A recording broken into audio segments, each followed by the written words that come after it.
আরে ফরিদ তুই আচ্ছা বস।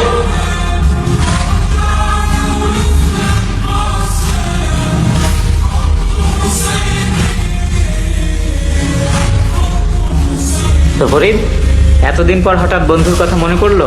একটা বিপদে পড়ে এসেছি বন্ধু, তোকে সাহায্য করতে হবে। হ্যাঁ, অবশ্যই সাহায্য করার মতো হলে অবশ্যই করব। তার আগে তুই কথা দে সাহায্য করবি।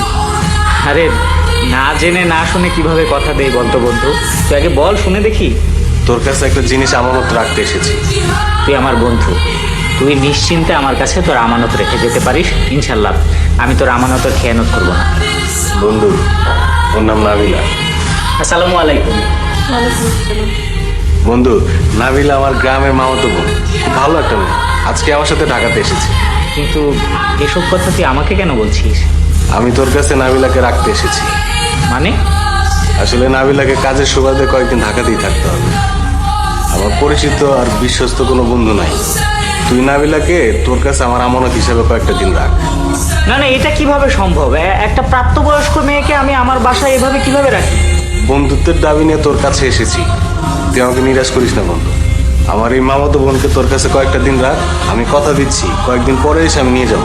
কিন্তু কোনো কিন্তু না, তুই কিন্তু একটু আগেই বলেছিলি আমার আমানত তুই যত্ন সহকারে রাখবি, আমানতের খেয়ানত করবি না।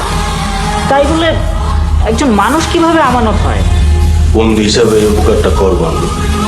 নাবিলাকে তোর কাছে আমার আমানত হিসাবে রাখ, আমি নিরুপায়।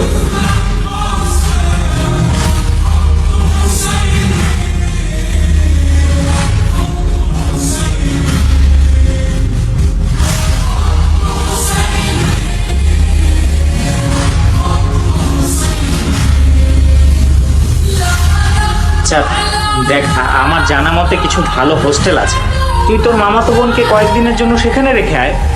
সম্ভব হলে সেটাই বলবো, সেটা সম্ভব না বলে তো তোর কাছে এসেছি। দেখ, একটা পুরুষ মানুষ হলেও কোনো সমস্যা ছিল না, যে কয়দিন ইচ্ছা থাকতো। কিন্তু একটা প্রাপ্তবয়স্ক মেয়েকে এভাবে বাসায় রাখলে মানুষজন কি ভাববে? বন্ধু, মাত্র তো কয়েকটা দিন, তাছাড়া তোর তো আত্মীয় স্বজন বলতে কেউ নাই। তুই নিজে না জানাইলে কেউ জানবই না তোর বাসায় একটা মেয়ে আছে।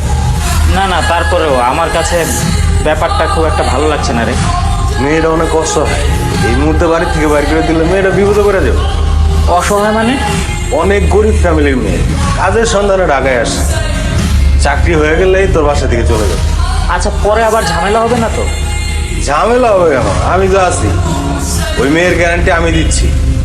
আচ্ছা ঠিক আছে, তবে মাত্র 2 সপ্তাহ কিন্তু। হ্যাঁ, 2 সপ্তাহ পরে এসে তুই তোর আমানত নিয়ে যাবি। আরে বন্ধু, 2 সপ্তাহ লাগবে না, সবকিছু ঠিকঠাক থাকলে সামনের সপ্তাহে এসে নিয়ে যাবে। আচ্ছা দেখ বন্ধু, আমাকে আবার বিপদে ফেলিস না কিন্তু। বন্ধু, তুই নিশ্চিন্তে থাক।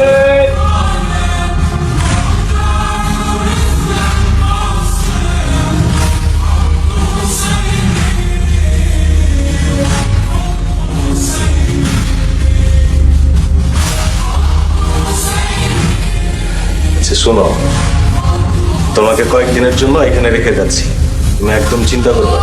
এদিকের পরিস্থিতি স্বাভাবিক হলে আমি এসে তোমাকে নিয়ে যাব। আমি তো কিছুই বুঝতে পারছি না।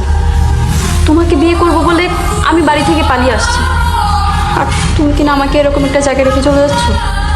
আসতে বলো, আসিফ জানা না তুমি আমাকে বিয়ে করার জন্য পালিয়ে এসেছো। আসিফকে বলেছি তুমি আমার গ্রামে